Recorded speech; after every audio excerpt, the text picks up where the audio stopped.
Alright guys, today in this video we're actually going to be taking out the movement of this Mauthe Dual Chimer because it has been sitting for a little while, not being used, and the guy who owned it before me might have not repaired it properly because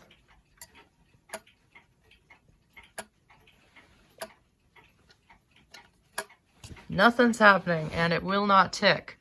Even though the spring is fully wound, it will not tick. So we're going to be taking this thing out and seeing what's wrong with it.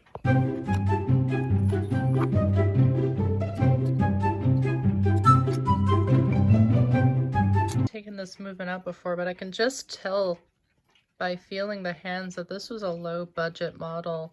These hands are really thin.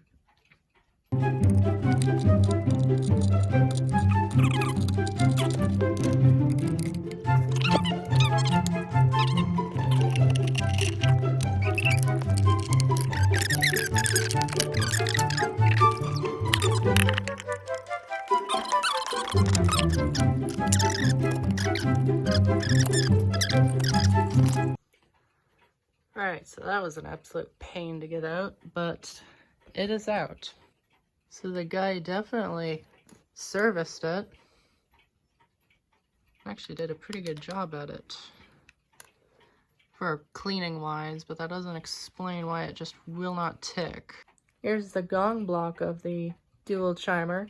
I find it really interesting that there's a screw hole on the side here.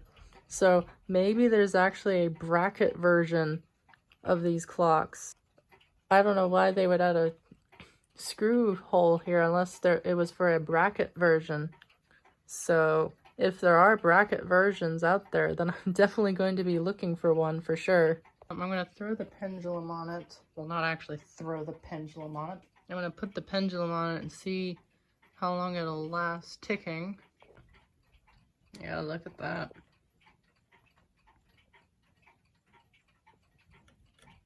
No matter how much I adjust it, it just doesn't seem like it wants to go.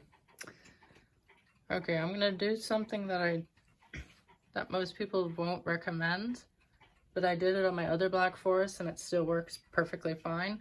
And that is unscrewing this and just letting it run buck wild so that I can quickly loosen up the springs. Because I feel like the springs have been over oiled or something and the oil's gumming it up. Yeah, look at that. It's not even going. When I did that with my other Black Forest, it immediately ran and just started going crazy. But this one just won't. This one just won't. See, look at that. That is bad. Oh, there it goes. See, look at that. Look at how much oil it just squirted out just from that. That's insane. Wow, he must have dipped this thing in a swimming pool of oil. So I'm gonna do this gently. I'm gonna use my finger as a brake and then I'm gonna let it slowly. See, now it's trying to go. So I'm going to do this for a little bit, then I'll see if that works.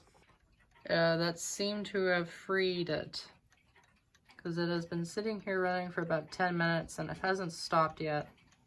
So, alright, it has been a little over an hour.